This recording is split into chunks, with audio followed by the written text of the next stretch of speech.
In today's amine reaction session, we'll cover lots of different amine reactions, their use in synthesis, and of course, lots of practice. First, a quick review of an amine. At this point, you hopefully know it, but we're looking at a molecule that has an R group with a nitrogen on it. We can have a nitrogen with 1, 2, 3, or 4 R groups. That would give us our primary, secondary, tertiary, and quaternary. So I'll just do something quick here. This would be a primary amine. A secondary amine is when I have 2 R groups coming out of nitrogen.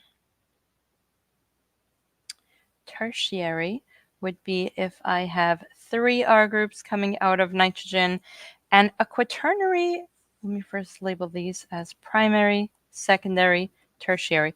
Quaternary is a little tricky because technically it follows the same pattern, so we'll just put different groups on it. But now there are no lone pairs. So each of these have one lone pair. This one does not have any. Now, if you're wondering what's going on, I actually missed a hydrogen here. The primary, secondary, and tertiary all have 3 bonds, 1 lone pair. The quaternary has no lone pairs and a positive charge. In order to use amines in synthesis, well, you first have to know how to make it. And if you think back to the reactions that you've covered, you already know how to make amines. You just have to maybe group it together and say, oh yeah, this is a good reaction for an amine. One very, very common reaction that you may remember from Organic Chemistry 1, all the way back in, well, not quite the beginning, is the SN2 reaction.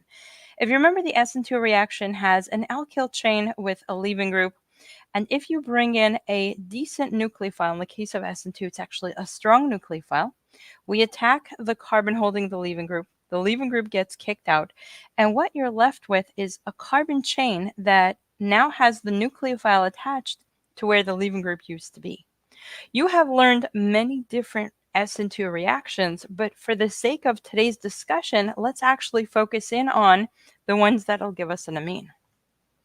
Let's say we have a very simple molecule, CH3I, carbon attached to iodine. Iodine is a good leaving group. This is not sterically hindered at all. That means I can do a very easy SN2 reaction. And I choose to react this with ammonia. Ammonia, at first glance, does not appear to be a very good nucleophile because it's neutral. And if you go back to my SN2 videos, you'll see that I look for a strong attacker typically based on the charge. We're looking for an O- like OH-, RO-. But in the case of ammonia, nitrogen, even when it's neutral, is a decent enough nucleophile. And so nitrogen will use the lone electrons to attack the carbon, kick out iodine as a leaving group, and I get my SN2 product, my amine, which now has the NH3 attached. It has a positive charge. And so in the next step, we will deprotonate just using what we have in solution. I'll put minus H plus for the sake of showing you my product. And that will give me a molecule that looks like this. Okay, let me know in the comments if this all looks very easy and very familiar from back when you covered SN2. It got back its lone pair of electrons, it's neutral, it's happy. Here's the problem. This is taking place in a solution where some of the molecules have reacted, but we still have a lot of CH3I in solution. And so if this molecule happens to come across another CH3I in solution, which one is a stronger nucleophile, the NH3 or the RNH2? That is the problem with this reaction. Do you see it? Hy-V and Laura says familiar. Yeah. When you add carbon chains to a nitrogen, you're putting an electron donating group to a group that is already reactive because it's got a good electron pair. And that means you're making it even more reactive. And this nitrogen doesn't know that you're happy with a primary amine, and it goes on to attack.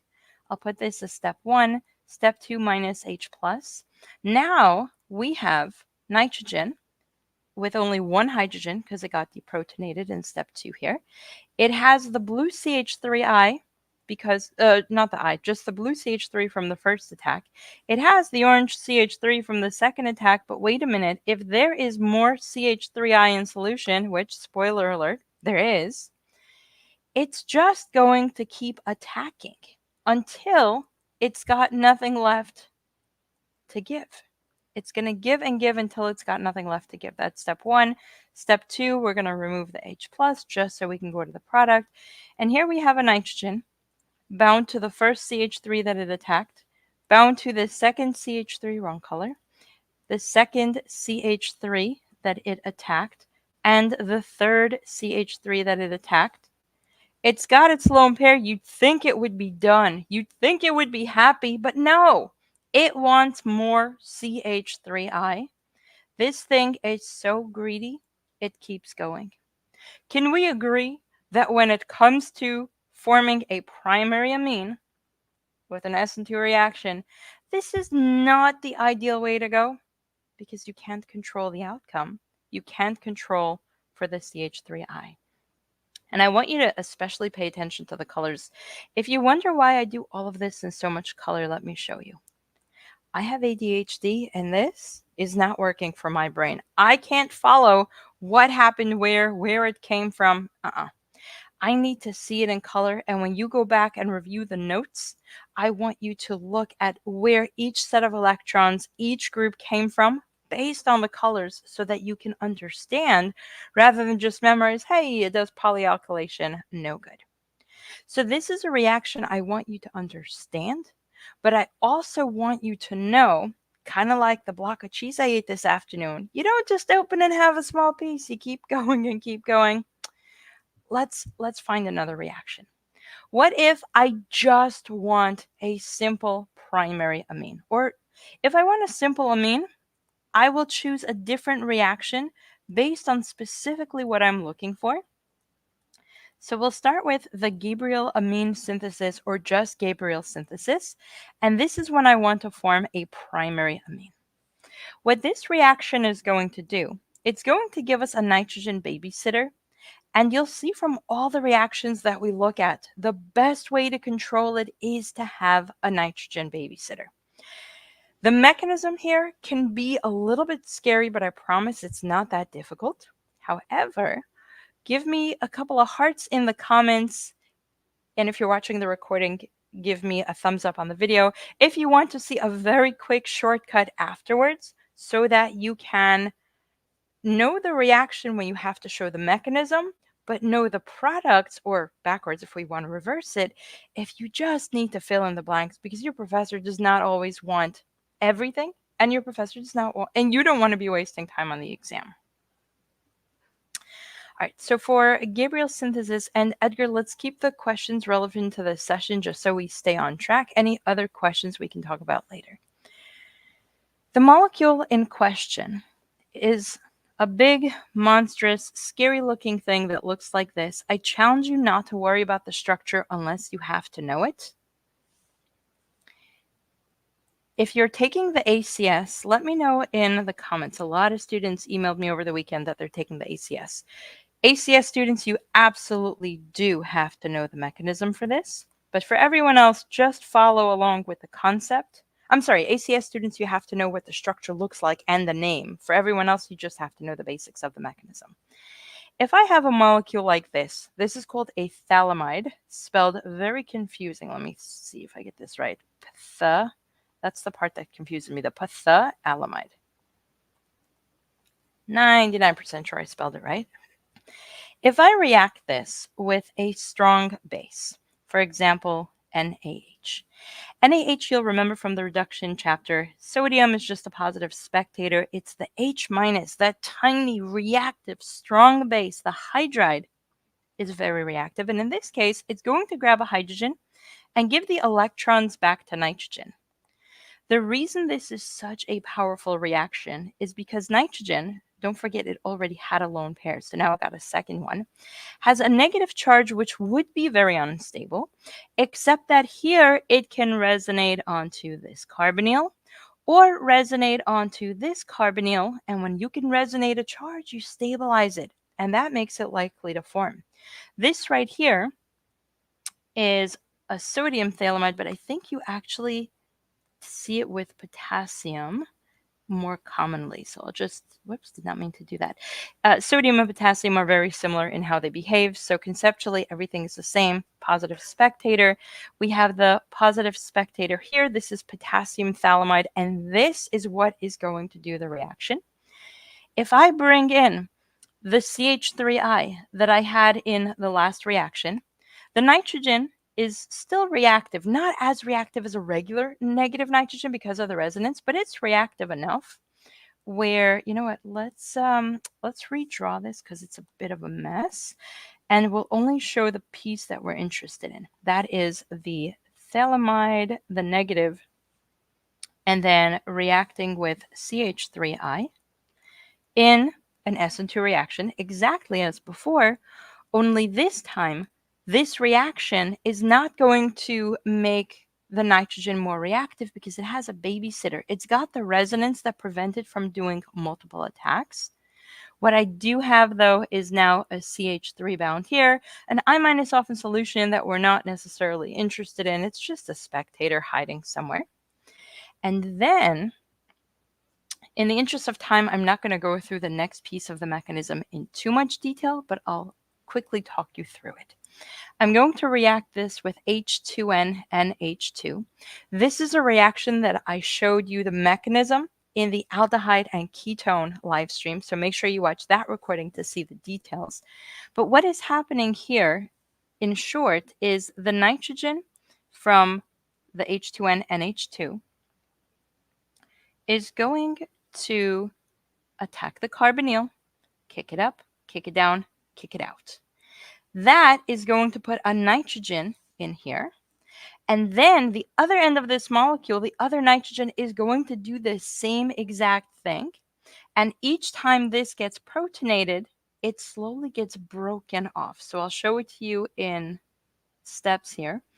First, we have this, but I have to redraw the whole thing. No, I'm just going to try to squeeze two nitrogens in there.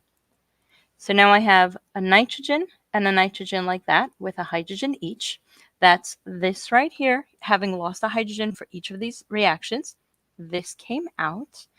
And that means the other piece, the portion of my product that I'm most interested in, is the purple nitrogen that was initially in the phthalimide, the the CH3 from the CH3I from my SN2 reaction, and then the two hydrogen atoms. Now this is not going to continue reacting because I changed the nature of the solution and I made it such that it will not want to keep reacting. So this is going to be in the presence of heat. Triangle means heat. And there is our product, a primary amine. Let me know in the comments if you have any questions on this.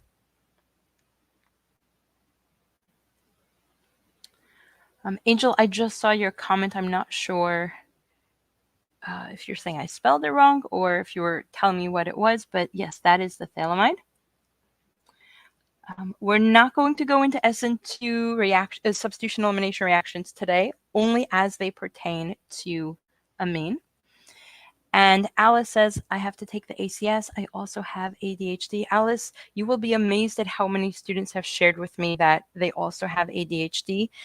And I think the reason it's so much more common now is people get tested more and people no longer feel that it's something to, I don't want to say be ashamed of because I was never ashamed of it. It's something people didn't used to talk about. But if you understand that you have ADHD, then you know that you need to figure out how to study with it. And that will make you do well once you study to your strengths. Like, for example, using lots of color as we do here. Question. So is the only reason why this reaction is different from the normal SN2 because of the solvent used? Let me change that question a little, Angel, because that's a really good question. The only reason that the outcome of this reaction is different is because we have a babysitter. Because the mechanism in the last reaction, let me find where I have it. The mechanism is that nitrogen uses a lone pair of electrons to attack carbon and kick out the iodine, giving me a carbon bound to nitrogen. In this reaction, in the Gabriel synthesis, nitrogen, where it is here, nitrogen uses a lone pair of reaction. Oh, I can't speak today. My toddler was throwing some massive tantrums before, so my head's still a bit rattled.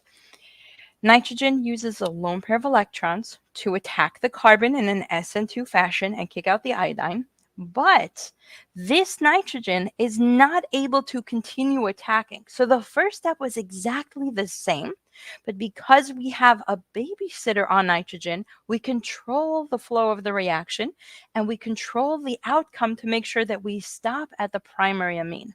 So this is one way that I want you to commit to your synthesis arsenal. You need to make a primary amine. This is typically the way I go. There's a couple other options, but this is a really good go-to. Question, does the solvent being protic make the product? I'm not sure I understand your question. So here I didn't actually show you a solvent. I focused more on what the mechanism is. And then here, this is not for an SN2 reaction. This is specifically for the carbonyl nucleophilic attack so that we can remove it. So I hope that answers your question because I didn't fully understand it. All right, so we have this as one option, but what if you just have the molecule, you want to look at it quickly and think, okay, how do I do this reaction? Well, let's see. I'll start with the phthalimide again, and you'll be given this as your starting molecule. And say on the exam, you just have to fill in the product, and you are told that you're reacting this step 1 with KOH, which is a base, to deprotonate it. Step 2, let's see if I can squeeze it in. Let's come up with a fun molecule that looks like this with a bromine on there. And then step 3, we're going to react it with H2NNH2. The way you come up with a product is very simple. First, the piece your professor is really interested in is this. So copy it over exactly as you see it. And then instead of drawing a halogen as a leaving group, just replace that halogen with a nitrogen. And because I want you to see where all the individual atoms came from, let's do that. A nitrogen with 2 hydrogens. So the amine comes from nitrogen here and hydrogens from your last step. But if your professor requires you to also show your side products, then here is what you do to the phthalimide. You simply break it here, and you add, let me see, break it off like this, and you just add N, H, H, N, like that, except I did that in green. There we go. So let's see what that looks like in terms of when you redraw it. You redraw it exactly as you see it. You have your N, N, H, H, and there you go. No mechanism, nothing crazy, just exactly where and how you grab the pieces so that you got your final product. Let me know in the comments if you like this trick. Thank you, OT. I appreciate that. All right, so again, let me know in the comments if you like this trick, and then I'm going to follow up with another question. What if I want a secondary amine? This right here only gives me a primary amine. What if I want a tertiary amine? I want to find a different babysitter because I can't go back and resort to this. How do I know it's going to stop secondary? How do I know it's going to stop tertiary? It might keep going until I get the quaternary salt. And so I'm going to find a different way to have a babysitter on there. And that's the next go-to reaction. If you only had 2 amine reactions in your arsenal, these are the 2 I would recommend. The Gabriel Amine Synthesis was the first one, and the second one is Reductive Amination. Angel, was it you who asked about it a couple of days ago in the members group, or was it someone else? I don't remember the name of the student who posted it. might have been a different person. Reductive amination, as the name implies, is reductive, reduce, amination, make an amine. So we are going to make an amine through reduction. Let me know in the comments if you know my plop it on his head trick for reacting a carbonyl with nitrogen. Question: if my professor only asks for the major product, would that just be the amine? Yes, because ultimately this right here is about having it's not a catalyst because a catalyst is regenerated and this is not how it started, but this is the molecule that, I don't know the word for it, but the molecule that acts as a catalyst, meaning to drive the reaction, but isn't a catalyst by definition. So this is just a tool. It's a means to an end. That right there, that's our end. That's what we're looking for. So that's a really good question. Thank you for asking that. Okay, Angel, yes, the trick is chopping it off. And so we're not going to go into the mechanism today because I cover this in the carbonyl session, but anytime you have to react a carbonyl with nitrogen, as we saw earlier for the last step, I kind of brushed over the trick. If you have an NH3, all you do is plop it on its head. Literally, that's it. And I find it exciting to say plop it on its head, and that makes it easy to remember. And so nothing changes except the oxygen becomes a nitrogen, and then the oxygen comes off. 2 hydrogens come off. That's how I get my water molecule. That means I'm left with 1 hydrogen. So my NH3 is right here, NH3. And this could happen with anything else. If we go back to this one right here, notice that we essentially took this half of the molecule and plopped it on this one's head. Well, no, I guess this is a different kind of reaction because it's a nucleophilic attack and it stays there. So it's a different shortcut. The one we're about to do, we're going to use this one. Brad says, we covered this in class today and I have no idea what my professor is wanting. Brad, we are about to change that right now. So another way to control the reaction with the nitrogen is to actually do something like this. Let's say I have an amine that I'm starting with. And if you were told to start with ammonia, use Gabriel Amine Synthesis to create this amine. But then if I want to create a secondary amine, I am going to react it with a carbonyl. For example, well, this very simple ketone or aldehyde, both will work. And the way I figure out what to do is I just put it right there. So let me show you what that looks like. I redraw my carbonyl exactly as I see it with a pi bond, except instead of an oxygen, I put a nitrogen. Nitrogen has carbon sticking out of it, so that is still there. We're not going to take it away. We want the nitrogen to have 1 lone pair and 3 bonds, like that. And then a side product is the oxygen, and you need 2 hydrogens. That would be these 2 hydrogens as a water molecule. We don't care about it. I'm just helping you account for the pieces. But this is what I'm looking for. What kind of molecule did I just form? What is this thing called? It's not an amine because it's double bound. Instead, it's, and I stress the amine, this is an imine. And we don't have time for the mechanism. That's why I'm going through it quickly, but I cover the mechanism in my aldehyde ketone session. Angelina, imine is absolutely correct. Now, if you notice, the imine is basically just a secondary amine, a nitrogen with 2 R groups, except there's an extra pi bond there. And so the last step of this reaction, let's move the water out of the way, is to reduce it so that we remove that pi bond. And in doing so, we're going to get our secondary amine. So the reagent that you're typically going to see is similar to sodium borohydride, except there's a lot more going on here. So this is just straight up memorization. Sodium, BH. So I remember this as sodium borohydride, which would have been NaBH4. But the last hydrogen is replaced with a CN. That personally is how I find this to be understandable. And we're going to use a mild acid catalyst to drive the reaction. This is going to break the pi bond, give everything an extra hydrogen. For a product, if we draw it exactly as we see it, looks like this with a nitrogen. And the hydrogen on nitrogen you have to show. There's a hydrogen added here as well, but we're not going to show it because in line structure, hydrogen on carbon is invisible. Let's make this one gray so that you can see exactly where it came from. The way I drew it here may not make it as obvious, but if I do a quick redraw,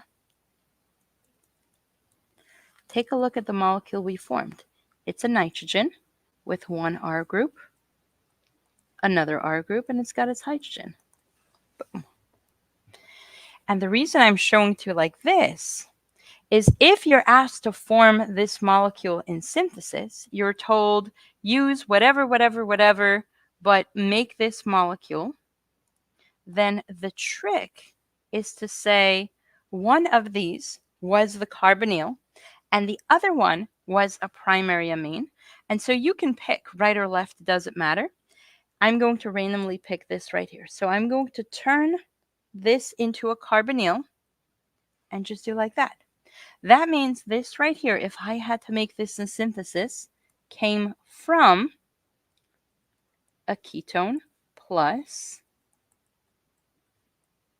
and I had to add a hydrogen here so that it's neutral, NH2. Now, if I want to make this into a tertiary amine, I can do the same thing again. Let's say this time I'm adding an aldehyde as step 1, and step 2, NABH, sounds like 3, it sounds like 4, but we go to 3, add a CN. We ran out of space, so let me move this one down. Okay. So for something like this, we're going to need more room. Let's just go down this way. I have, exactly as I see it, I have the purple nitrogen. I have the green. So I'm going back to the structure here because I'm continuing the reaction. I have an R group here, but now I also have the 2 carbons here. That's carbon 1 and carbon 2. So I added it like this. I'm not going to worry about my side products. I'm going to break this up into 2 steps just so we can follow what it looks like. We're going to react it with NABH. Sounds like NABH4. It's 3 with a CN. Again, that's just how I say it so that I remember. Otherwise, it's so many atoms to remember and it gets really overwhelming. I challenge you that when you can find relationships between different things you have to memorize, then it's not, I have to memorize all these things. It's, oh, these 2 to 3 things are very similar. Let me make sure I know the difference. And these are very similar, and so on. Reductive amination is going to give me nitrogen. It's got the R group that we started with. It's got this R group that we added second. It's got this R group that we added third. We have no more hydrogens, but we do get a lone pair back. And that right there is a very controlled tertiary amine. Let me show you this in reverse as well. Let's say you have to form this tertiary amine in a synthesis problem. Here's what you do. You just pick one group and you say, this is going to be my amine. Let's make that the starting amine. And so what did the other pieces come from? Turn this into a carbonyl, break it. Turn this into a carbonyl, break it. And that's it. That is your retrosynthesis. This came from the amine plus the aldehyde. I'm redrawing it the way they show up in the product so you can see very clearly how the trick works. There we go. Let me know in the comments if you find this shortcut helpful in a situation where you are not asked for the mechanism, but only to come up with the steps.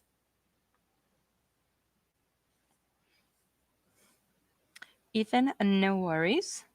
And great name, by the way. That's my kiddo's middle name. Saeed, that is a very good question.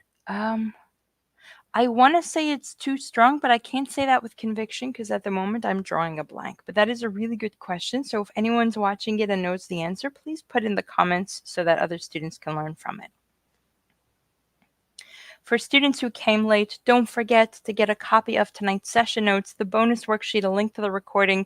Go to the pinned comment or the link on the screen, layforsi.com/orgolive, and no matter when you're watching the recording, you'll still get all of that as well.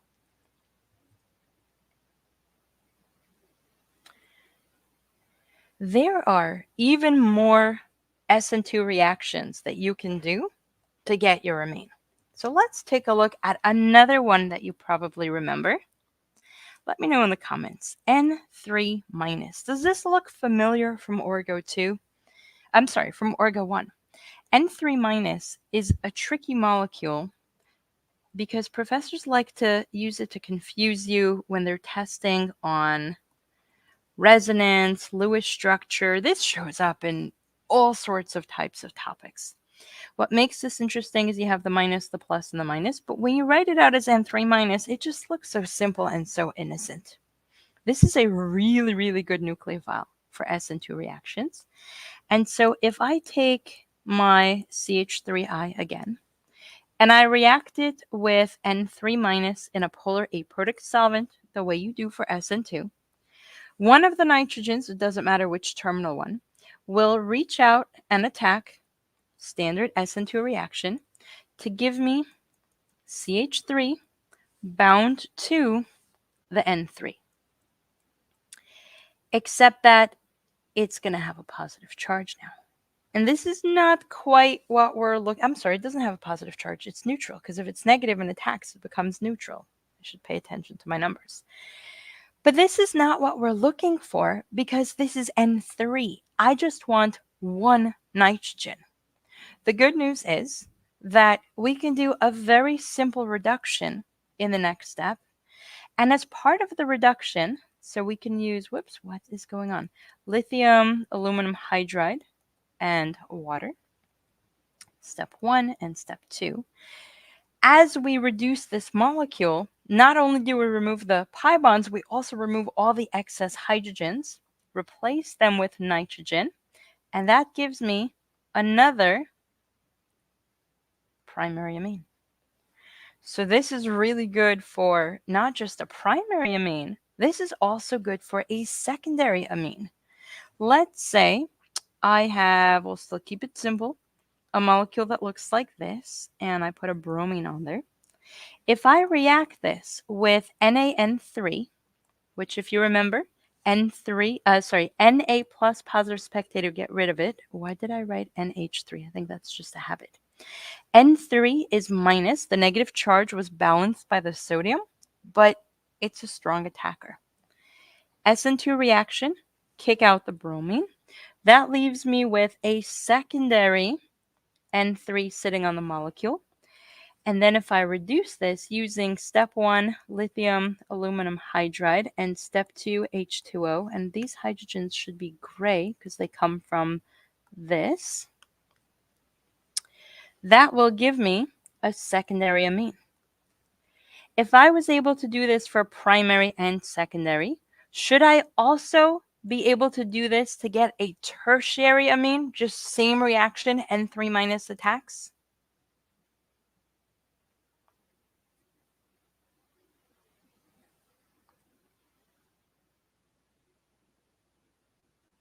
That was a trick question.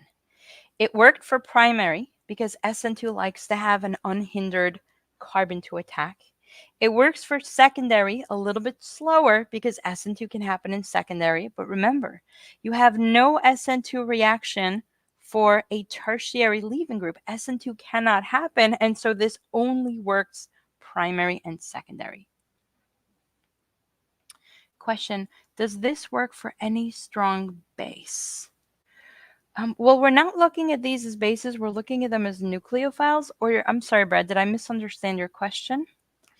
And Angel asks, in my class notes, my professor uses RNH2 NABH3CN to go from a carbonyl directly to a secondary amine. Is that also possible? Could you maybe explain that a little bit? Angel, your professor did exactly what I showed you here. Let me just show you what that is. So we have, where did I start it? Primary. Okay, so this one right here. So you said your professor uses RNH2. This right here is RNH2. So your professor is just showing an overview. That reacting with the carbonyl gave us the imine. And then your professor used NABH3CN, which is this right here, and went right to the secondary amine. So same exact thing, but hopefully now you understand exactly, because your professor just threw letters up, it sounds like. I want to make sure you understand where and why and how and what is going on. Question. Before you move on, is the carbonyl compound to produce the tertiary amine aldehyde or a combination of aldehyde and ketone? That is a very good question. In this problem, I purposely used a mix of both aldehyde and ketone, because I wanted to show you that both are possible and both are allowed. You can use both ketones, you can use both aldehydes, or you can reverse the order. It doesn't matter. I want to show you how both of them work and the shortcut for both of them as well. Question. If there is a 3-degree alkyl halide, then elimination will occur instead of substitution. Yes, but N3 minus is not a very good base. It would not therefore do elimination, and so you would probably have a very slow, if no reaction at all. Very good question. Angel, excellent. You are very welcome. Some really good questions coming in. I love questions like this because I come prepared with a basic outline, but when you ask questions, I then bring in more examples to explain it, and that hopefully clarifies the lecture for everyone. So if anything is still not clear, let me know in the comments. If you're watching the recording, let me know in the comments. I do try to answer all my YouTube comments, and this is something I've tried to do for a while. I think I'm caught up to 7 years ago, but comments from older than 7 years are still pending. One day I will try to answer all of them, but all the new comments I answer. All right, so that covers the azide. Now, if you're wondering, should I use this or should I use Gabriel Amine Synthesis? A lot of the should I use this or that question is answered very differently on your exam compared to lab. Because here on paper or on the screen, nothing is exploding, nothing is expensive. And so I'm not limited by supply chain, I'm not limited by expense, and I'm not limited by danger. But if I was doing this in a lab, I would have to consider what is available to me and all the other side reactions. So some notes on this: at low temperature, this is the ideal reaction because the Gabriel Amine synthesis requires higher temperature, a little more extreme conditions. But if you raise the temperature on this, you're in big trouble. So this could be dangerous in lab, but on paper, everything is safe. And so I don't know if you guys have seen the meme of, why did I use this chemical? Like scientists explaining big fancy research, because that's what was available or that was cheaper, things like that. That's a good reason why they use it. So as long as you know the different reactions, you recognize them, you are good to go. There's a couple more that I'm not going to go through in detail, but I'm going to mention them just so you know what to look out for. If you have, again, a leaving group and you want to do an SN2 reaction, there's another one with CN minus. This one, as an SN2 reaction, is very useful for creating a primary amine because the C triple N can be reduced. Except there's a major, major difference in this product. Do you see the difference between the kind of product I will get here compared to what I had before? I'll give you a hint. Count your carbons. 1, 2, 3, 4. This is a great reaction where you can grow your carbon chain by 1 and then have your amine. So if you want to extend your carbon chain, that would be the way to do it and still get the amine product. Another option is something we covered in a recent session. If I have a carboxylic acid, I can turn the carboxylic acid into an amide. Now this will be a multi-step process. Step 1, if I use SlCl2, I'm going to turn it into an acid halide, in this case an acid chloride. And that makes the chlorine a good leaving group, makes the derivative very reactive, so that if I do something as simple as NH3, that is how my carboxylic acid turns into an amide. And then I can take the amide and reduce it, and that is another way. Step 2, water, and that is another way to get a primary amine. The biggest thing to recognize, though, is look at the babysitter. None of these reactions trust the amine to be by itself until it's not reactive anymore, because you have to control the outcome. We covered a lot of SN2. You know what? In the interest of time, give me a vote in the comment. Hofmann elimination or diazonium salts?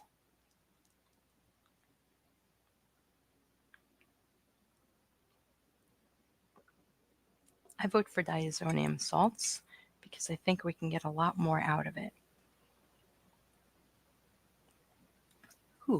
Ooh, Hofmann is winning. Hofmann is winning. Okay, surprising. Let's do Hofmann. You know what? Let's do it quick and see if we can get both. Let's not go too long, though, but let's see how quickly we can get through it. Since we did a lot of discussion on SN2, it's only fair that we talk a little bit about E2. Do you remember from the E2 reactions where you had the Zaitsev product? And we contrasted it with the Hofmann product. If I have an alkene and the leaving group is on a secondary carbon, in the presence of a strong base, I have the option to form, well, I guess I can form 3 products here, but I'm going to show these 2 together. If I eliminate towards the more substituted carbon, it can rotate, so I get both of them. This is called the Zaitsev product. Zaitsev, because I'm forming the more substituted, more stable pi bond. But if I put the pi bond at the less substituted position, we call this the Hofmann product. And technically, the Hofmann product didn't have to do with our big bulky base. It just kind of fell into the category of, okay, if it's not Zaitsev, it's Hofmann. But really, Hofmann elimination comes from Mr. Hofmann discovering something about amines, and specifically eliminating a leaving group that is an amine. You'll remember we talked about good and bad leaving groups in E2. OH, bad leaving group. N, bad leaving group, unless we do this specific Hofmann elimination reaction. It's a little bit involved, so let's take a look. If I have a molecule, we'll keep it simple, with an NH2. If I try to bring in a base to kick it out, it's not going to leave because nitrogen is a very, very bad leaving group. If you remember with oxygen, what did we say to do for a bad leaving group? We bribe it, we protonate it, or do something else like a tosylate, make it into a good leaving group, and then kick it out. Well, what can we do to turn this into a good leaving group? Well, how about we bring CH3I, because we know that nitrogen likes to attack and attack and attack. And this is going to give me exhaustive methylation. I'm going to just put excess here so we don't have to draw each step. The mechanism is exactly what we saw before, except we have a lot of baggage coming along with it. And after exhaustive methylation, where I get nitrogen to attack and attack until it's out of electrons, what I have as my intermediate here is a fully methylated, very good leaving group because it has a positive charge. And this right here is able to be kicked out in an elimination reaction. The problem here, though, is that because the group is so bulky, to line it up to get the Zaitsev product at this point is going to be very unstable. And so this is why we're going to get the Hofmann product. The base in question is a little bit tricky. We're not going to go into the mechanism, but we're using Ag2O in the presence of heat. This is going to give me not the more substituted product, the less substituted, the Hofmann product. So let's see. I have my chain exactly as I see it. If this is the carbon holding nitrogen, I look at this carbon and see that it's primary, this carbon and see that it's secondary. Remember, this is my alpha holding the leaving group, this is my beta, and this is my beta. My shortcut is to simply put a pi bond between the alpha and less substituted beta, and that is my final product, plus somewhere in solution, which I don't really care about because the point was just to get rid of it, and CH3, CH3, CH3, and it happily got its lone electrons back. All right, so this was a quick overview of the Hofmann elimination so that we do have time for the diazonium salt. Well, we're going to fly through that one as well. But any comments or questions on this, go ahead and type them in while I start drawing the next piece. If you are happy that we got to cover both of them, give me a thumbs up or hearts in the comments. If you're live, give me hearts. If you're watching the recording, well, give me a thumbs up on the video. I'll take thumbs up from everyone. It helps the videos when you put comments and thumbs up, so I do appreciate it. The point of the diazonium salt, specifically, because there's a lot of different ways you can use it, but specifically where it's going to come in for your advanced synthesis, especially on your final, is say you want to synthesize a molecule like this. Your professor says, starting with benzene and whatever reagent you want, make phenol. Or make an ether. Something so simple. Except if you think about your electrophilic aromatic substitution reactions, that is how you learn to put a group on the benzene. There was nothing to put in O. You learned how to do halogenation, nitration, sulfonation, Friedel-Crafts alkylation and acylation. But how do we get an oxygen directly onto benzene? The answer is we're going to do a lot of different steps to make the benzene susceptible to the oxygen being attached. And that's where the diazonium comes into play. If I take a benzene ring that has an NH2 attached to it. Okay, since we're talking synthesis, let's do this from the beginning. To get an NH2, we're going to need to react this with HNO3 in the presence of H2SO4. Is this going to give me an NH2? Do you remember these reactions? The answer is no. It's going to give me an NO3. I'm sorry, NO2, a nitro group. Not what I'm looking for. So I need to do a reduction reaction to turn those oxygens into hydrogen. Now I have an NH2. Now we can continue. If I then take this, and I cover the mechanism in detail in the amine video in my study hall program. For the interest of time, we're just going to fly through this. If I react this with ridiculously unstable conditions, meaning I make the intermediate so unstable this molecule has to react, similar to EAS. Remember we used the superelectrophile that was super reactive? If I use HNO2 and in the presence of an acid catalyst, so for example, HCl, what's going to happen is the nitrogen will bind to this nitrogen and give me a very wonky intermediate that looks like this. Nitrogen, triple bound to nitrogen with a lone pair, and this one has a positive charge. Now, some professors will show that this breaks off and bubbles out into solution. And what that looks like is a carbocation sitting over here and then N2 gas. Some professors will show it this way, and some will show that you actually need the next step to kick it out because it's unstable by itself. The up arrow means it bubbles out of solution. The fact that it disappears, Le Chatelier's principle says, even if the reaction is slow, if you keep removing your product because it goes into the gas phase, it'll keep forming. Is this a stable or unstable intermediate? Happy or unhappy carbocation? I want you to think about what stabilizes a carbocation.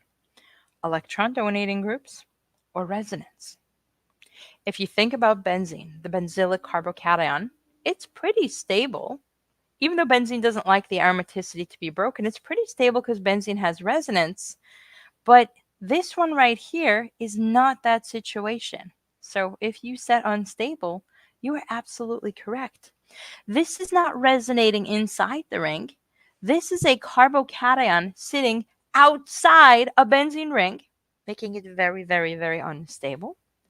And that means if I now bring in another molecule that isn't necessarily reactive, the fact that it encounters one of these two, depending on how your professor teaches it, make sure you find out so you get it right on your exam.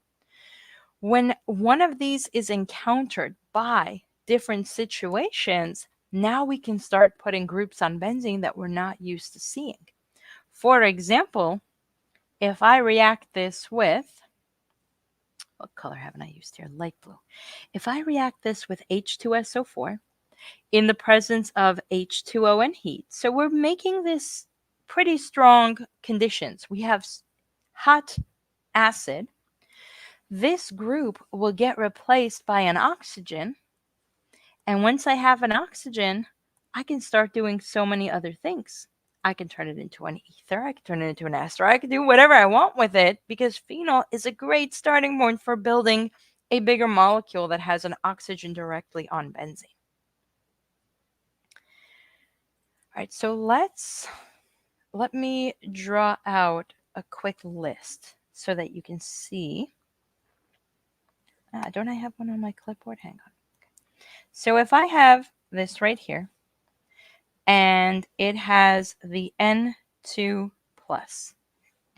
Here are some of the reactions that you can use. If I react it with copper and something else, whatever is on the copper is going to add on. Now, I personally, back in undergrad, found this one a waste of time to memorize because why wouldn't I just do electrophilic aromatic substitution to get the chlorine on there? But you have to learn it, so I'm putting it there. Then let's do, let me change this color because I want them to stand out. Okay, so for the next one, I said anything on copper, so let's put something else on copper. You haven't learned how to put a nitrile onto benzene. Now you have. If I do CuCl or CuBr, the halogens will react the same way, except if I want an iodine, then it's different. Are we going to run out of room? Let's see. If I want iodine, I should make a cheat sheet for this. I haven't done a cheat sheet in a while. Then I use Ki, so it's just a different spectator ion to the halogen. If I want, and this is a fun one, just a hydrogen. Wait, I should give you the iodine here. If I want just a hydrogen, that's a fun one. If I decide I have a nitro group and I don't want it there, I want to get rid of it, I could put a hydrogen. And the way that I put a hydrogen on here is reacting it with H3PO2. H3PO2. This is not the different types of phosphoric acid molecules you've seen before, so make sure you memorize the right ratio of what goes where. Let's find some more space. Let's kind of drag it out there. And if I want to put a fluorine on here, then I react it with HBF. Yeah, that's one that I always had trouble with. And heat. And then I feel like there was one. Oh, the phenol, the one that I already showed you above, but I know that students like to see it in a table. So let's just put it here. If I want to put an oxygen, an OH, then we already said to react it with H2SO4, H2O, and heat.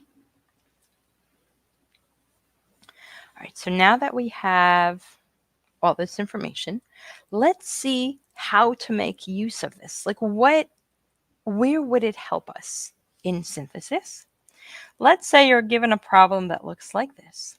Starting with benzene and whatever else you can think of, whatever other reagents, come up with a way to synthesize a molecule that looks kind of simple, and that is a bromine and an OH. Okay, let me know in the comments. You see this, you're thinking easy, medium, or hard. Angel, I just saw your question. So the Sandmeyer reaction, that's included here.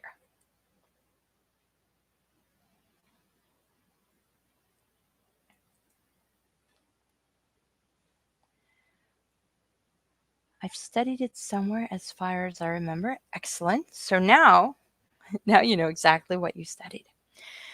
Okay, so if we're looking at a benzene and we want to add two groups, well, the first thing I want to understand is how would I add the groups and what are their directing effects?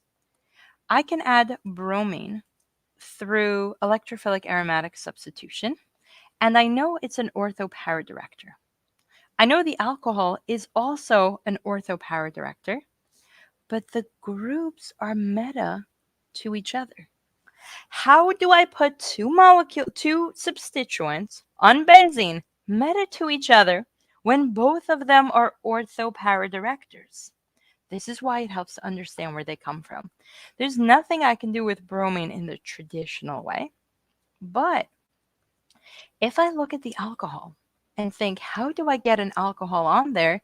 It comes from the diazonium.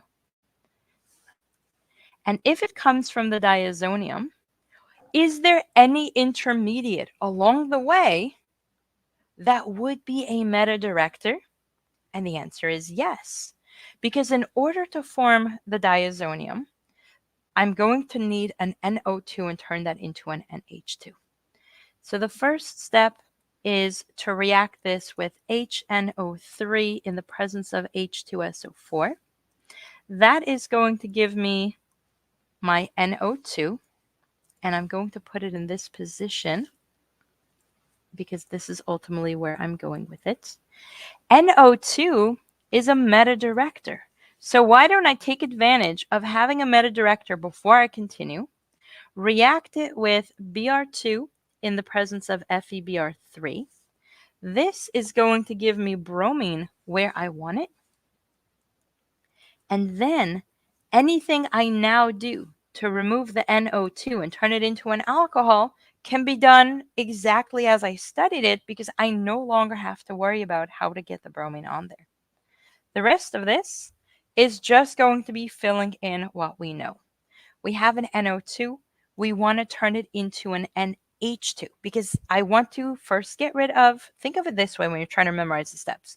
First, we want to get rid of the O, then we want to get rid of the H that comes in its place, and then we want to get rid of the N. So we break it up one step at a time. I'm going to react this with NaNO2. This is another form, so let me show you. I showed it to you here with HNO3. No, that was to give you this right here with HNO2. Another way that you can learn this reaction is with NaNO2 in the presence of HCl, because if you look at how they react, it's going to ultimately give you the same exact thing. This will give me the N is now an H2. And then, no, I'm sorry, I jumped a step. All right, we have to first turn this into an NH2. So we're just going to do a reduction, H2, palladium carbide, something like that. That will give me the NH2. And now, oh my goodness, it's already an hour. We'll keep going if you guys want to keep going. Not too much longer though. All right, so now that I have the NH2 and I left myself no room, we're going to squeeze it in sideways here. We'll have NaNO2 and HCl. That is a drunk looking 2. Let me clear it up. Okay, and HCl. This is going to give me the N2, the diazonium, unstable, very reactive. And so I then, let's bring in a color we haven't used yet here. That looks too close to the other one. Let's do this one. So then I bring in H2SO4, H2O, heat. You may also see it just written as warm, acid, catalyst. Just different ways that your professors will try to represent it. Make sure you recognize what they're getting at. That will swap out the N2 for an OH. And that's my final product. What do you think? Easy, medium, or hard compared to how you first thought it was going to go when you saw the question?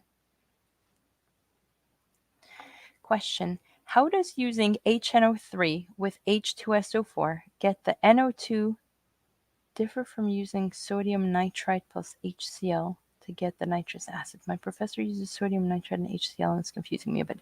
So Angel, go to the study hall video on this topic because I actually go step by step into the intermediate. The intermediate of this reaction and that reaction, if you study them side by side, you will understand what is going on. The question is, what is reacting with what? Meaning, what is attacking that very unstable intermediate? And this question, this comment goes to everyone. Look at the mechanism. And if you look at the superelectrophile that allows us to get this versus the super unstable intermediate here, where the nitrogen attacks rather than the benzene ring doing the attack, you'll see why one drives one direction and one drives it the other direction. That is a really, really good question, best explained by sitting down with the mechanisms. So let me know that you're going to do it. All right, so this was a lengthy one, but let's see how you would do this quickly on your exam, or how you would come up with it quickly before you start. First thing you noticed in summary is I did a quick overview of directing effects. They're both ortho-para. It's not going to work. So I asked myself, are there any intermediates that would have done a different directing effect? Electrophilic aromatic substitution is not going to have any intermediate here. But if I was stuck, for example, say I didn't have that and I needed two bromines meta to each other, then boom, we have a reaction right here that would have given us the NO2 meta director. Do what you have to, turn it into a bromine, and that would be another way to get, say you had to do a bromine and a bromine meta to each other. So I just gave you another fun one to try for homework. So once we figured out that we have a meta director, then we start out in this case, once we figure out how to get the meta director, we say, okay, this will have come from the diazonium. I start going through the steps, and as soon as I recognize the meta director, I quickly add the other group meta, continue with the steps that I have practiced, not because I blindly memorized, but because I understand the steps, and then work my way through it. Question: can I use ethanol instead of H3PO2 to get benzene? I don't know. So if we look at the mechanism, part of what is going on here is I have a very reactive group that wants to leave. And with H3PO4, I do have an acidic hydrogen. Ethanol is neutral. So I don't know if a slightly acidic solution of ethanol would be strong enough. That is a really, really good question. If anyone knows the answer, let us know in the comments, because that's a really good question. And Max says, yes, ethanol can be used there. So this is not something I have learned, but Max, thank you so much for filling in here. Now that we've covered a bunch of different amine reactions, I know that this was a lot. Hopefully, it sounded pretty familiar from different things you learned earlier in organic chemistry, but now you're able to put it all together. But I don't want you to stop here. I want you to take it to the next step and practice, because if you don't practice, how will you know that you know? And so I want you to grab the bonus worksheet with this session. Go to layatforpsi.com/orgolive, whether you're watching it live or the recording. Sign up and you will get a copy of the worksheet from tonight, the session notes from tonight, all the other worksheets and session notes from previous sessions if you want to just catch up on different videos back to back, and of course a link to the recording so that you can watch it again. For even more help with topics in organic chemistry, today was a quick overview, but if you want to see in depth all the different reactions in Orgo 1 and Orgo 2, where I break it down with the reactions, the mechanisms, the steps, the shortcuts, showing you exactly how to think on exams. So it's not just here's what you need to know, here's how to do it on exams. I want you to come join me in the Organic Chemistry Study Hall. The link to sign up is layatforpsi.com/join. And as soon as you do, you'll have access to my entire Orgo 1 and Orgo 2 member video library. So the YouTube videos cover basics, the introductions, the overviews. The study hall videos take it to the next level and really break it all down, beginner to advanced. And you'll also get to join my members only tutoring and support group where you can post daily study questions. And that way you're not just limited to the questions that I am covering in the live session or questions that students have asked here. You get to ask questions on your homework, on your practice, specific things that you don't understand so that you can get help on anything you're stuck on. The link to sign up again is layatforpsi.com/join. Yeah, good catch. There is a 4 there.